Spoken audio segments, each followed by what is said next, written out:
Hello and welcome to AKS essay and switch. गत 8-9-2023 रे विद्यालय और गणशिक्षा विभाग ओडिशा सरकार तरफ सुरभि 2023 गोटे डिटेल नोटिफिकेशनटा पब्लिश हो जाइए। आउ नोटिफिकेशन हिसाब रे आसंता 21-9-2023 रु मोर विद्यालय लेवल सुरभि कार्यक्रम स्टार्ट होवाके जाऊे। तेरे पिला माने तो मैंने जानी जे प्राय आमर सुरभि कार्यक्रमटा अक्टोबर किंबा नवेम्बर मासरे हेसी, किंतु ये वर्ष टिके सेटा आगुआ होउछे, माने हमर सेप्टेम्बर ही सेटा स्टार्ट ही जिवा। तो समय बहुत कम अच्छे आमर पाखरे, आउ ई कम समय भितरे केंता करी आमे बेस्ट प्रिपेयर हो पारमा सेथिर लगी चेष्टा करमा। आउ तुम मैंने चिंता नहीं कर, मुई अच्छे। आउ ई सुरभि 2023 मोर फास्ट वीडियो जेनटा कि आमर प्रबंध अच्छे जे सर्वांगीन उन्नति पाई पौष्टिक खाद्यर आवश्यकता से उपरे मुई वीडियो बने छे। तो चलून वीडियो के स्टार्ट करमा। सुरभि 2023 प्रबंध सर्वांगीन विकास निमंते पौष्टिक खाद्यर आवश्यकता। उपक्रम पौष्टिक खाद्य बा पोषण मानव विकासर आधारशिला अटे। आमे जो खाद्य खाई थाउ ताहा केवल शरीर पाई इंधन नुहे, यह आमर सर्वांगीन विकास निमंते महत्वपूर्ण भूमिका निर्वाह करिथाए।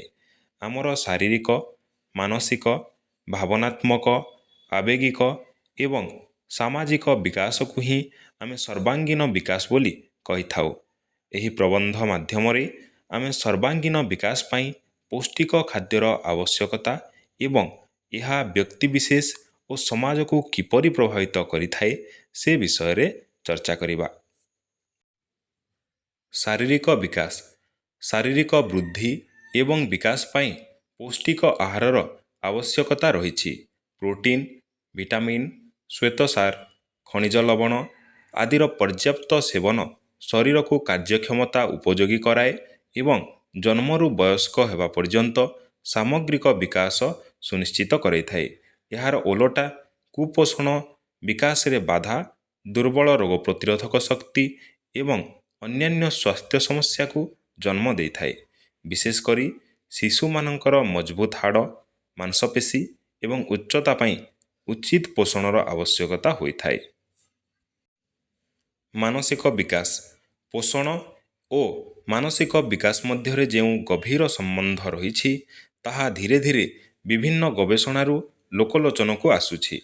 फल, सबुज पनीपरिबा एवं खाद्यशस्य रे प्रचुर मात्रा रे एंटीऑक्सीडेंट और विटामिन थाए, जहा चिंता और अवसादरू मुक्ति देवारे साहाय्य करिथाए। एहार विपरीत तैलाक्त खाद्य पदार्थ, फास्ट फूड एवं आजिकाली पैकेट रे आसुथिबा खाद्य मानसिक विकार पाई भारी मात्रा रे दायी अटे। तेणु पौष्टिक भोजन भावनात्मक स्थिरता एवं मानसिक कल्याण करिथाए, फलरे जीवन सरस सुंदर होइथाए। सामाजिक विकास मनुष्यर सर्वांगीन विकासर एक गुरुत्वपूर्ण अंश हेउछि सामाजिक विकास। परिवार एवं सांगसाथी मानक सहित भोजन करिबा उत्तम संपर्क सृष्टि करिबारे साहाय्य करिथाए। पौष्टिक आहार सामाजिक गतिविधि पाई आवश्यक ऊर्जा प्रदान करिबा सहित सामाजिक मिलन एवं भातृभाव को मध्य वृद्धि करिथाए।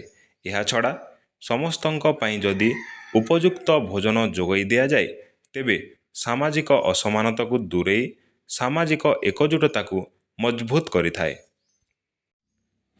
उपसंहार मानव समाजर सर्वांगीन विकास पाई पौष्टिक खाद्यर आवश्यकता को एड़ाई दिया जाई पारिबो नाही। यह सही आधार अटे जहा उपरे शारीरिक, मानसिक और सामाजिक विकास निर्भर करिथाए। समस्तंकु पौष्टिक आहार जोगाई देवा सरकारक प्राथमिकता हेबा उचित।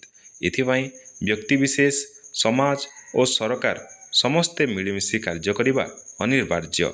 एसबु द्वारा आमे एक सुस्थ, निरामय एवं समृद्ध समाज गठन करिवार मार्ग प्रशस्त करिपारिबा। समाप्त।